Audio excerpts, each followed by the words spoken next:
Bismillahirrahmanirrahim. Assalamualaikum warahmatullahi wabarakatuh. Selamat pagi anak-anak. Kali ini kita akan belajar tema 1, subtema 3, pembelajaran 1 pada kelas 5. Sebelum memasuki pembelajaran ini, jangan lupa kita berdoa menurut agama dan kepercayaan masing-masing. Berdoa mulai. Berdoa selesai. Anak-anakku sekalian, tujuan pembelajaran kali ini ada 3, yaitu 1. Dengan membaca teks, siswa mampu menentukan ide pokok setiap paragraf dalam bacaan. 2. Dengan membaca teks, siswa mampu mengembangkan ide pokok menjadi sebuah paragraf. 3. Dengan membaca teks, siswa mampu menjelaskan jenis pekerjaan yang memanfaatkan organ gerak. Selanjutnya anak-anakku, dari pembelajaran kali ini akan diperoleh untuk sikap, teliti, peduli, tanggung jawab, dan disiplin. 2. Untuk pengetahuan, ide pokok, dan organ gerak manusia. Yang ketiga yaitu keterampilan, menentukan ide pokok bacaan, menulis, dan mengembangkan ide pokok menjadi paragraf. Yang selanjutnya anak-anakku, kita memasuki subtema 3, lingkungan dan manfaatnya. Ayah sedang membuat gerabah dibantu oleh Melanie. Gerabah dapat berupa peralatan rumah tangga, hiasan, atau lainnya. Bahan untuk membuat gerabah adalah tanah liat.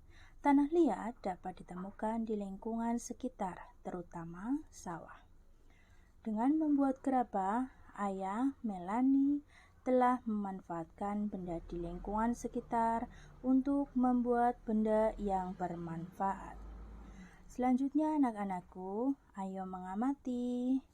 Pernahkah kalian melihat orang yang sedang membuat gerabah? Lalu, bagaimana caranya membuat gerabah? Untuk mengetahui seni gerabah Madura, bacalah teks seni gerabah Madura warisan leluhur bangsa yang ada di buku siswa tema 1 subtema 3 pembelajaran pada halaman 124-130 dengan seksama. Selanjutnya, kerjakan tugas berikut. Anak-anak, ini merupakan teks gerabah dari Pulau Madura. Salah satu warisan karya budaya yang sangat tua, luas persebarannya, dan mampu bertahan hingga sekarang adalah gerabah, yakni barang pecah belah dari tanah bakar yang dibuat secara tradisional. Gerabah juga dikenal dengan sebutan tembikar. Gerabah konon sudah dibuat manusia sejak mereka hidup menetap dan mulai bercocok tanam beberapa ribu tahun sebelum tahun Masehi. Dan kini masih kita dapatkan di seluruh pelosok Nusantara, tidak terkecuali di Pulau Madura. Pada situs-situs kebudayaan dan purbakala, banyak dijumpai gerabah atau tembikar yang difungsikan sebagai peralatan atau perkakas rumah tangga dan untuk keperluan peribadahan serta penguburan mayat. Gerabah yang paling sederhana dibuat dan dibentuk hanya menggunakan tangan dengan ciri adonan yang kasar, dan bagian-bagian gerabah tersebut masih dipenuhi oleh jejak-jejak jari. Selain itu, bentuknya kadang tidak simetris, tidak terkecuali di Pulau Madura. Gerabah dibuat untuk difungsikan sebagai peralatan sehari-hari masyarakat setempat, yang dilakukan secara tradisional seperti apa yang dilakukan oleh para pendahulunya.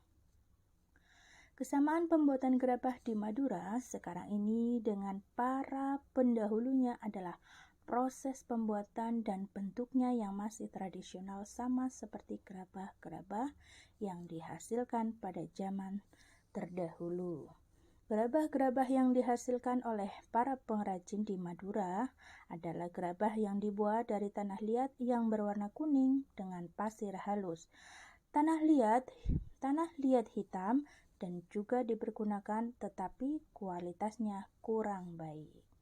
Beberapa daerah di Madura menjadi penghasil gerabah seperti di Mandala, Adulyang, Duko Rubaru, Yangkatan, Kiangen, Baragung, Pandemawa, Dalpenyang, Pakarongan, dan Blega Bangkalan. Di antara daerah-daerah tersebut, yang sangat terkenal adalah Karangpenang, Sampang, dan Adulang, Sumenep. Kedua daerah tersebut memproduksi gerabah dalam bentuk genteng. Memang tidak semua daerah di Madura menghasilkan gerabah. Hal ini disebabkan karena tidak semua wilayah di Madura memiliki struktur tanah liat yang dijadikan bahan dasar pembuat gerabah. Secara umum, tanah-tanah di Madura mengandung pasir yang tinggi karena Pulau Madura dikelilingi oleh pantai, sehingga tidak bisa digunakan untuk membuat gerabah. Di antara daerah-daerah penghasil gerabah tersebut, ada semacam perjanjian kerja untuk membuat barang-barang yang sudah ditentukan secara turun-temurun atau spesialisasi. Dengan spesialisasi ini, persaingan dapat dicegah. Gerabah Madura juga memiliki kekhasan lokal yang disebabkan oleh keahlian turun-temurun, keahlian atau keterampilan pengrajin, tersedianya bahan, teknik pembuatan, dan teknik pembakaran. Dengan spesialisasi dan ciri khasnya itu, banyak kampung diberi nama sesuai dengan nama jenis tembikar tertentu. Nah, anak-anak, selanjutnya, peralatan pengrajin gerabah Madura adalah alat-alat tradisional yang tidak jauh bedanya dengan yang sudah digunakan pada zaman prasejarah. Alat-alat umum atau adalah cangkul, linggis, ember, dan alat-alat khusus seperti berikut. 1. Panombuk atau penumbuk berupa bulatan bertangkai untuk alat pembentuk bagian dalam. 2. Penempa atau penempa untuk membentuk dan penghalus bagian luar berupa sekeping papan. Yang ketiga, pangorek atau pengerok, sejenis sabit bermata miring bertangkai panjang untuk menghaluskan bagian dalam. Yang keempat, penyambungan wadah air untuk menetesi gerabah dengan secari kain agar mudah dihaluskan.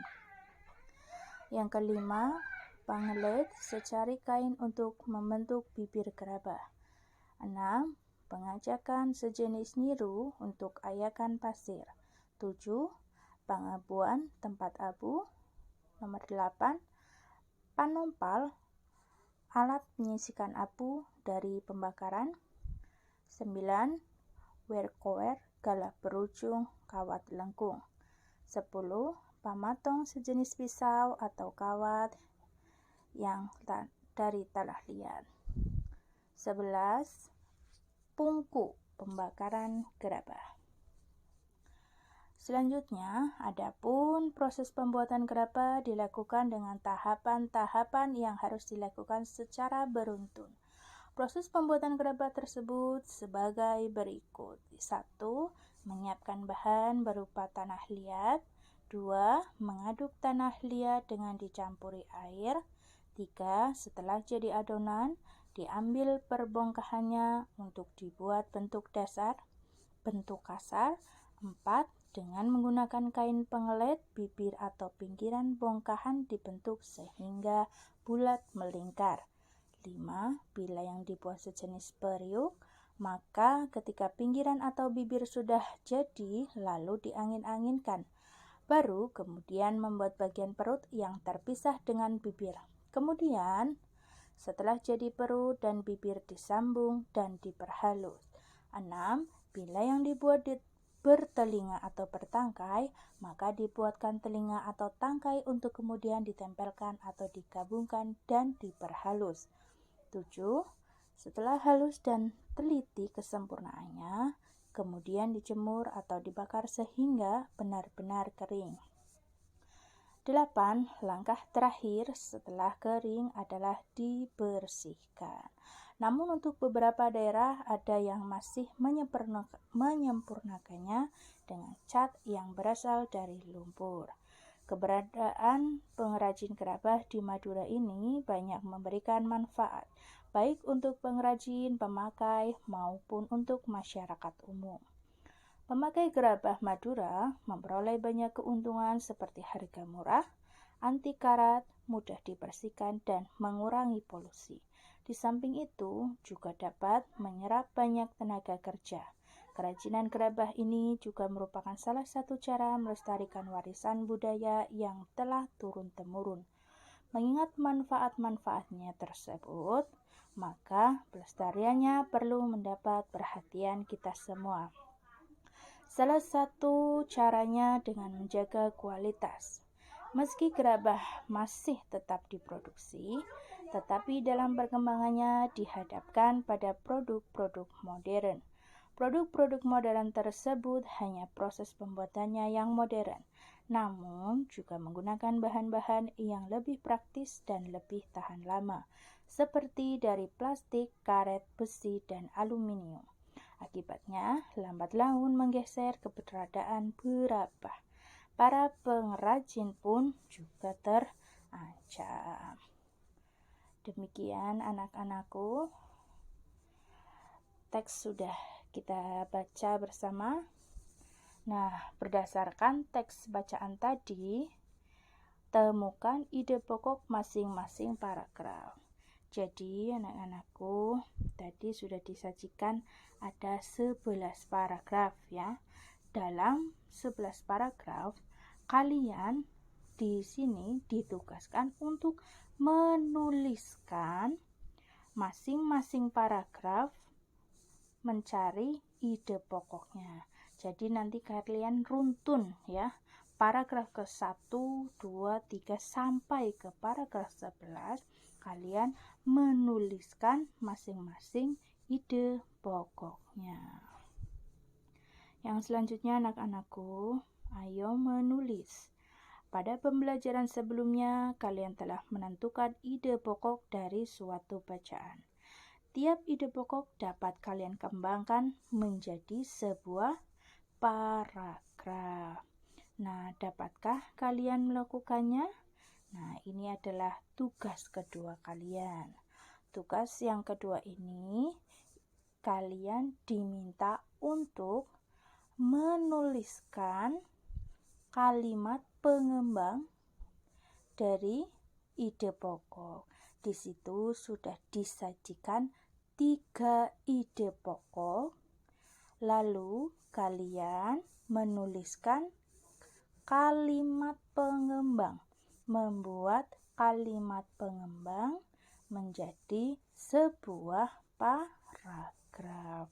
Jadi 3 ide pokok ini kalian kembangkan masing-masing, nanti dijadikan menjadi sebuah paragraf.